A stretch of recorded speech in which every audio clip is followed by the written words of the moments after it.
नागपूरच्या धंतोली परिसरातून एक अत्यंत धक्कादायक घटना समोर आली आहे। येथील एकाच कुटुंबातील 5 सदस्य अचानक बेपत्ता झाले आहेत।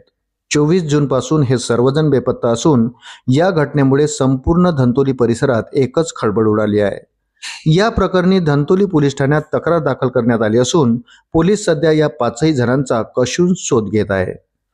धंतोली परिसरात 71 वर्षीय तक्रारदार श्यामसुंदर परसवानी यांचं कुटुंब राहतं।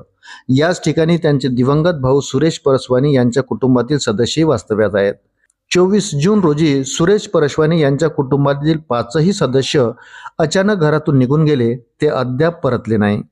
हर्षा परसवानी वय 57 वर्षे, जितेंद्र परसवानी वय 42 वर्षे, इशिता परसवानी वय 40 वर्षे, खुशी परसवानी वय 21 वर्षे आणि कृष्णा परसवानी वय 12 वर्षे असं बेपत्ता झालेल्या 5ही जणांची नावे आहेत।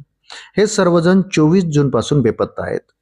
सुरेश परसवानी यांच्या कुटुंबातील एका सदस्यावर मोठ्या प्रमाणावर कर्जाचा डोंगर असल्याची माहिती आता समोर येत आहे। याच आर्थिक विवंचनेतून आणि मानसिक त्रासातून संपूर्ण कुटुंबाने अचानक घर सोडलं असावं असा प्राथमिक अंदाज व्यक्त केला जात आहे।